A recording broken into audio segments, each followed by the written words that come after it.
Hey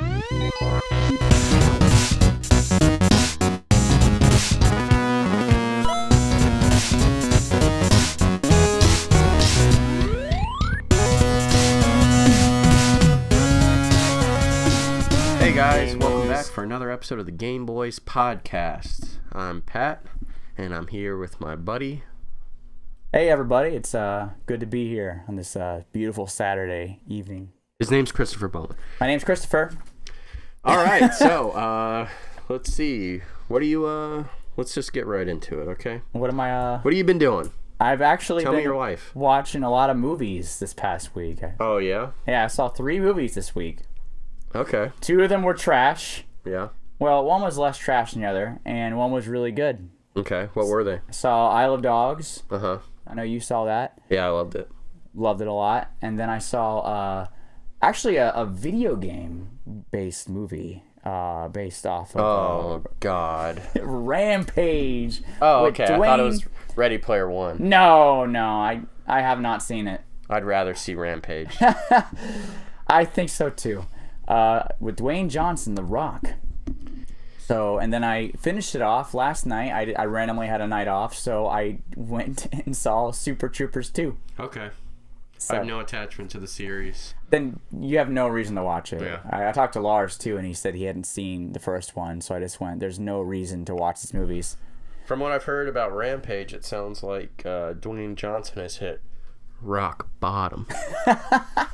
What have you heard about it? Have you heard anything about it? I just said it was just not just generic action movie, not particularly bad or good. Yeah, that's exactly how I felt. Like I got bored, but like I got bored in the same way that I would have of any crappy action Those are the movie. worst kind of movies, though. I'd rather watch a really bad movie that's like so bad that it's kind of funny, versus one that's just so in the middle that it's like putting me to sleep, which is how Justice League was for me.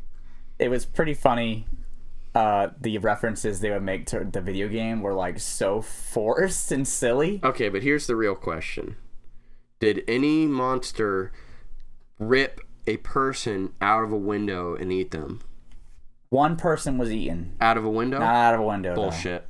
It's funny, my brother had the same complaint. He just went, I don't understand. No one's been eating people yet. And I'm just... Okay. I mean... What do you expect out of this movie? There's only like 4 or 5 elements to the game Rampage at all. If you're going to do a movie on it, you should at least cover all the bases. Hey, George ate one person. Spoiler out there. I don't know if you guys are... Thought George was the good boy. Well, he kind of is and kind of is not.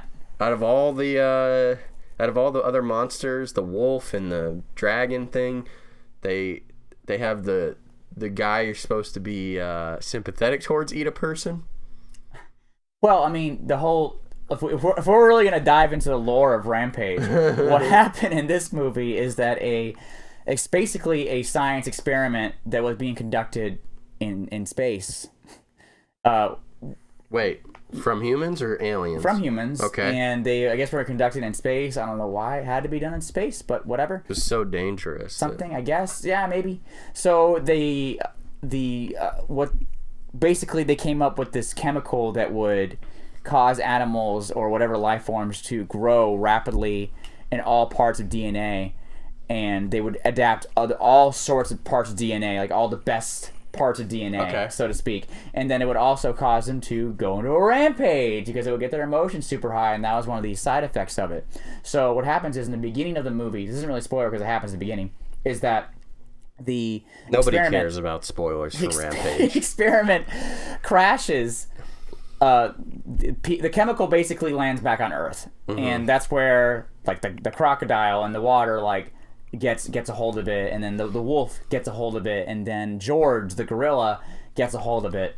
So the whole movie is basically Dwayne Johnson's like attachment to George. He loves this gorilla, and he's trying to save it and figure out how to cure it and everything. But it's also becoming an insane monster too because it's overtaken by this chemical. Right. So that's the whole plot for it. So it wasn't like, honestly, I'm not going to sit here and say it was a terrible fucking movie because I've seen way worse movies out there. Right. I was entertained, mildly entertained, and this is one of those movies. And I actually want to, I want to talk about MoviePass real quick because this is one of those movies that is a MoviePass movie to me. And it's the whole reason that I even saw Super Troopers 2. Yeah. So, I guess my first topic was going to be about MoviePass. Just how has the service been? Like, so those of you who don't know, most people know what MoviePass is by now. But MoviePass is just a insane service where, what was it? The co-creator of Netflix apparently came up with this, and it used to be a service where it was $50 a month, and I think you got maybe maybe like a handful. 40. I think it was 40 a month. And I think it was unlimited. That $40 a month plan, I think, was unlimited. Was it? I thought it was limited. But regardless of what it was, what it is now, it's $10 a month, and you get unlimited movies. One a day. So 30 movies a month. Yeah, but now the service has been kind of taking steps back because apparently the unlimited option is not available anymore for first-time users, and now you get iHeartRadio subscription, which who fucking cares? And 4 movies a month. And apparently, I don't know if this is true, a part of it, I heard that apparently you can only watch 1 movie a week under that plan. Oh. I don't know about that, but that would suck a lot. Yeah, I mean, really, I don't have much to say about it for those people because everyone said at the beginning when it started, this ain't going to be around very long. Like, you better get on while you can because everyone, like, that was the general consensus in my eyes on like, message boards and stuff I was on, was like, okay, get in here and get on now because I guarantee you in a year when that subscription expires and it's time to renew, you're not going to have the same deal. Yeah. You're not going to get $10 a month unlimited movies. When you told me about it, it sounded so absurd that I didn't even think that I could get it within a week or two of it being announced because the website crashed and everything. Yeah. And I remember it was difficult to even like sign up for it. So I had kind of already went, okay, I guess I can't get it. And then you went, no, like you can still sign up for it. Mm-hmm. And yeah, so there was no excuse for all those people out there who didn't get it because it was available for a while. And what's even crazier is that after a few months of them doing it, they went, we're doing a sale. Now it's only $7.95 a month. It kept getting better. You had to pay for the whole year, but still, that's ridiculous. So you pay $85 or whatever, and you can go see 360 movies a year. Yeah. So it's absurd. So I guess my argument is that is MoviePass done? And what is the future of it? That's what seems to be the case, is that they're not doing that unlimited plan again. I don't think they even know the future of it. I think that's why they continuously keep changing their plans of, all right, it's $10 a month for unlimited. Now it's $8.95 a month. Then they dropped it to like $6.95 for a bit. But then they had a special, and it was the 4 movies a month, and now that's the only one that's offered. And then they were asked about whether or not they were going to keep doing the unlimited one, and they were like, we don't know. Yeah. So I think the whole thing's an experiment. Sure, I think they're trying to find a sweet spot of what is reasonable. Yeah. What can they get away with? What can they charge, etc. And even at $7.95 a month for 4 movies is still a great deal. I think even before, the only reason we're even saying right now that we're kind of cringing at that idea of 4 movies for $10 a month is because we're so spoiled by it now.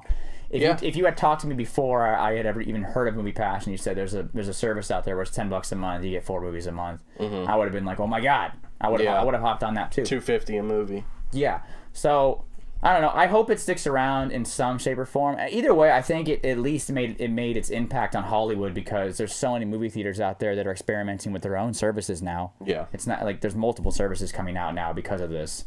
So I don't know. I hope it works out just because it made me realize that I like going to the movies. I almost forgot that I like going to the movies. Yeah.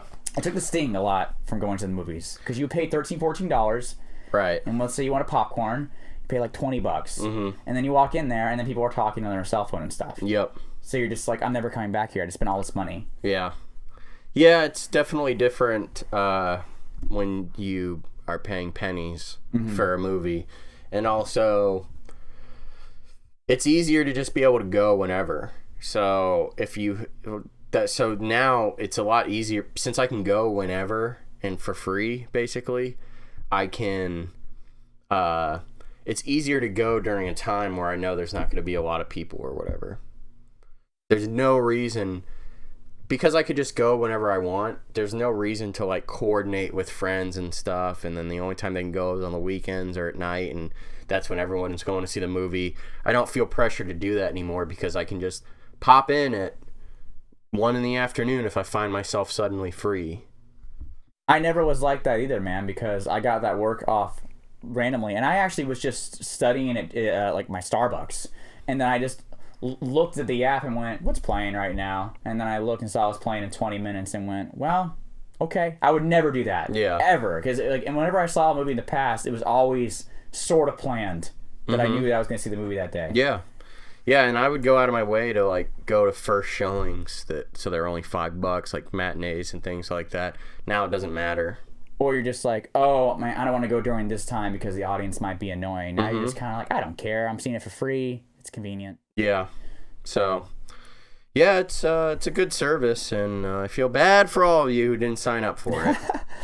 So my point is, I don't think it's ever going to go away because people are trying to, like, there's all these articles online that are basically trying to rip it apart, going, well, it's done with, and people are pissed because they're enforcing that you're not allowed to see the same movie more than once, which was always the case. Like, people were getting banned back then for breaking these rules. Now they're just getting better at not letting you break these rules so they don't ban you, is really what's happening now. So I've had people telling me, oh, well, it's done because now this service is getting less and less cool, and it's just, no, it's still a great service. I don't think it's ever going to go away because of customer service. I think it's going to go away because they can't support it. Yeah. It's not sustainable. Yeah. I mean, if you go to see 2 or 3 movies a month, you're getting your money's worth, especially for me who got the $80, $85 for the year. Yeah. That's